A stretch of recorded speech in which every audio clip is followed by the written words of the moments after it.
आप लोग को इंट्रोगेटिव प्रोनाउन हो गया था। आज हम पढ़ाते हैं आपको इंडिफिनिट प्रोनाउन। 2 दिन वीडियो में अपलोड नहीं कर पाया क्योंकि तबीयत थोड़ा सा हेल्थ इशू है।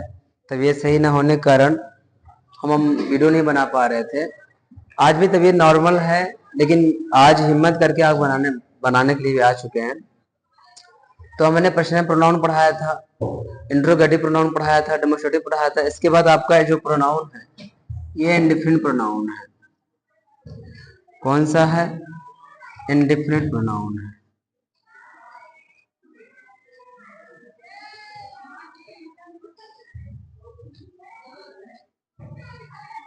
इंडिफिनिट प्रोनाउन इसको हम लोग बोलते क्या है? अनिश्चित वाचक सर्वनाम बोला जाता है।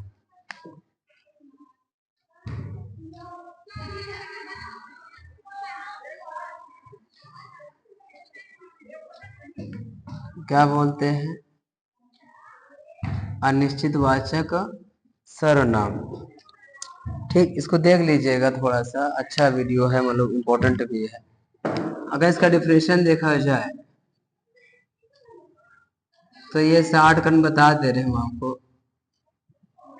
जैसे everybody, everyone, someone is called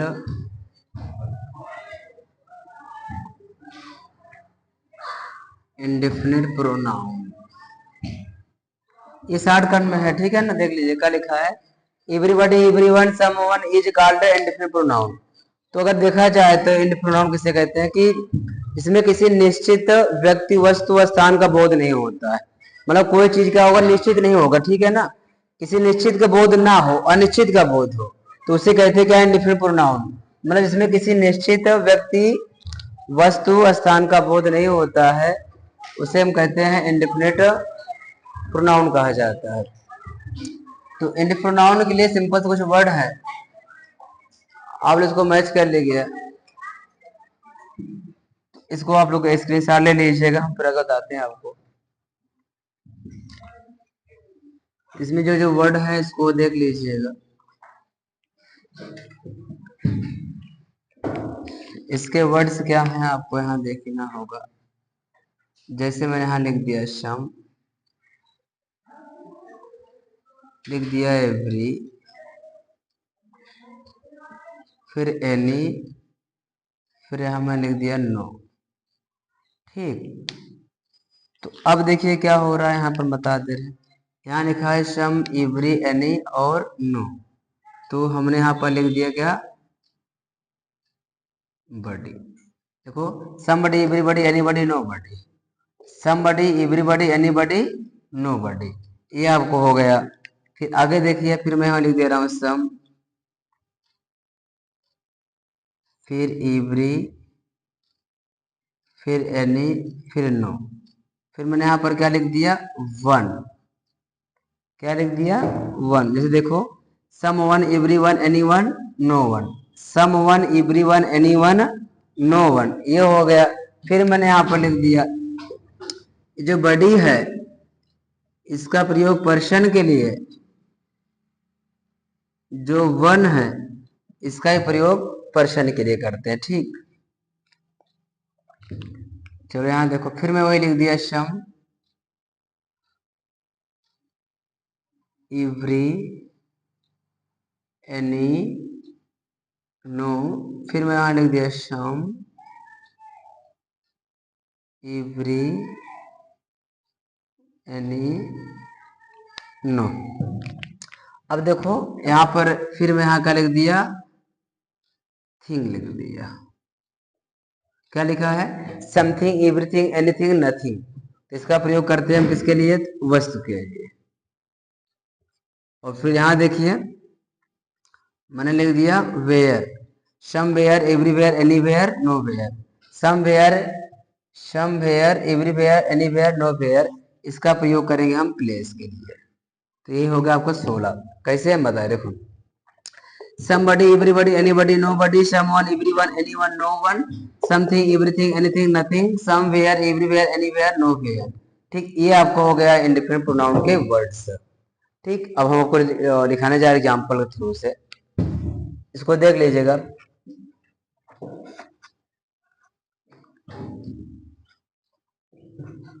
देखो नोट में देखिएगा,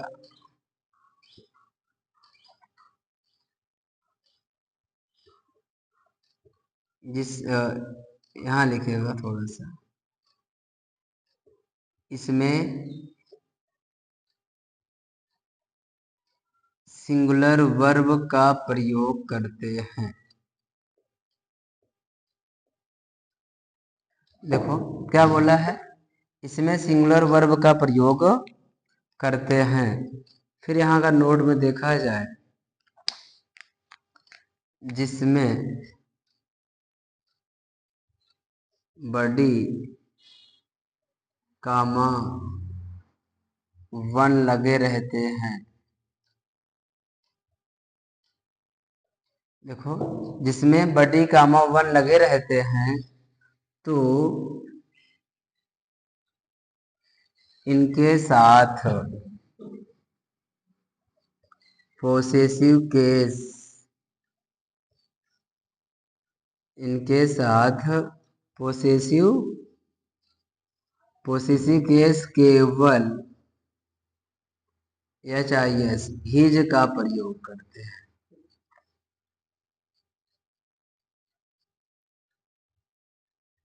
देखो क्या बोला है, इसमें सिंगुलर वर्ब का प्रयोग करते हैं, तो जिसमें बड़ी वन लिखा लगे रहते हैं तो उनके साथ पोसेसिव केस का केवल हिज का प्रयोग करते हैं। अब सिंगुलर वर्ब कैसे होगा, देखो जैसे यहाँ पर आर है, फिर यहाँ वर है, फिर यहाँ डू है, फिर यहाँ हैव है, फिर यहाँ फर्स्ट फॉर्म है। ये देखो एक वर्ब होता है, ये क्या है, प्लूरल है। ऐसे आप कन्वर्ट करना है, देखिएगा। देखो जैसे आर रहेगा तो क्या लगाओगे, इज, वर रहेगा तो वाज, डू रहेगा तो डज, ठीक, और हैव रहेगा तो हैज, और फर्स्ट फॉर्म को एस कामा ईएस, ये लगाना है, ये नहीं लगाना। देखो यहाँ बोला ना सिंगुलर वर्ब, सिंगुलर वर्ब क्या होता है, जैसे आर रहेगा तो इज करना है, वर रहेगा तो वाज करना है, डू रहेगा तो डज करना है, और यहाँ दिया है ना कि हैव रहेगा तो हैज, और पहला फॉर्म रहेगा तो फर्स्ट फॉर्म को एस कामा ईएस, यही करना है, ठीक। और पॉजिटिव केस बोला रखा था ना, क्या लगाएंगे, केवल हिज, ये आपको देखना है। जैसे देखो माई रहेगा तो हिज होगा, अवर रहेगा तो हिज होगा, योर रहेगा फिर भी हिज होगा, और दियर। देखो क्या बोला है ना, पहले पॉइंट में क्या बोला था, सिंगुलर वर्ब से आर रहेगा तो इज, वर रहेगा तो वाज, डू रहेगा तो डज, हैव रहेगा तो हैज, पहला फॉर्म को एस कामा एस करना है। फिर अगला क्या बोला है कि बोला ना कि पॉजिटिव केस हिज, जैसे यहाँ पर माई रहेगा तो हिज, अवर रहेगा तो हिज, योर रहेगा तो हिज, दियर रहेगा तो हिज। समझ में आ गया होगा। अब हम आपको एग्जाम्पल के माध्यम से आपको समझा रहे हैं, एग्जाम में क्वेश्चन कैसे बनाए जाते हैं इनकरेक्ट का इंटर का, देख लीजिएगा, इसको लिख लीजिएगा अच्छे से। तबीयत नहीं सही है फिर भी हम आपको वीडियो अपलोड करने के लिए आज 2 दिन तो दिक्कत थी और ज़्यादा, आज कुछ भी नॉर्मल है, इसलिए फिर भी मतलब पढ़ा दे रहे हैं आपको, ठीक, और अच्छे से आप लोग मेहनत करिएगा। वहां पर एग्जाम में क्या होता है कि इनकरेक्ट क्वेश्चंस होते हैं, क्या होते हैं, इनकरेक्ट क्वेश्चंस होते हैं, जैसे यहाँ पर मैं लिख दिया,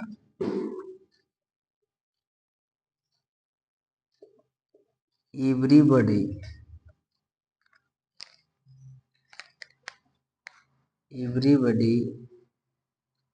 हैव completed योर वर्क। अब देखो क्या करना है, हमको करेक्ट करना है।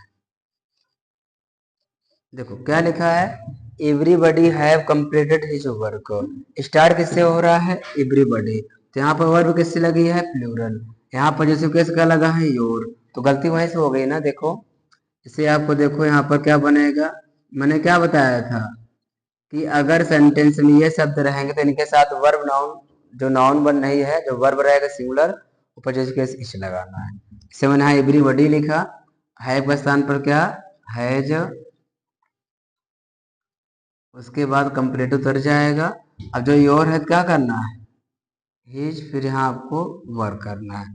तो ये बोला गया था ना कि सिंगुलर वर्ब, इससे देखो हैव था तो हैज, योर था तो आपका हिज। समझ में आ रहा होगा ना हम क्या कह रहे हैं। ठीक, एक इनकरेक्ट और देख लीजिएगा, फिर हम एरर बताते हैं आपको।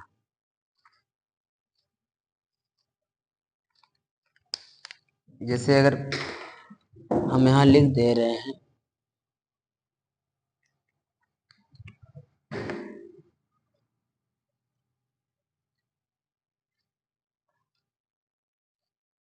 somebody do not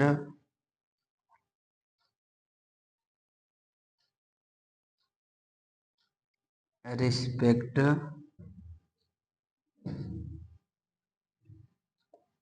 देखो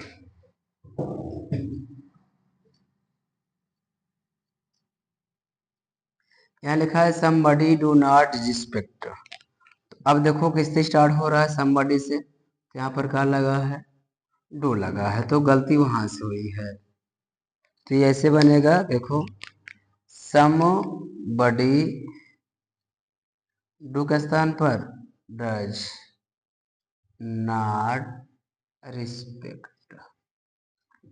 तो समझ में आ रहा होगा ना मैंने क्या बोला ना कि somebody, someone, anybody, nobody अगर इसे प्रारंभ होता है तो जो वर्ब बनती है सिंगुलर बनती है, पॉजेसिव केस इज बनता है। इसको एग्जांपल ले लीजिएगा, इंटर में ऐसे क्वेश्चंस रहते हैं। अब एरर कैसे पूछता है हम आपको बता देते हैं। घर पढ़ लिया इसको अच्छे से, आप ट्राई कर लो कई बार, इसको जब न समझ में आए वीडियो कई बार देखा करो तो ऑटोमेटिक समझ में आ जाता है। ठीक, जैसे मैंने यहाँ लिख दिया,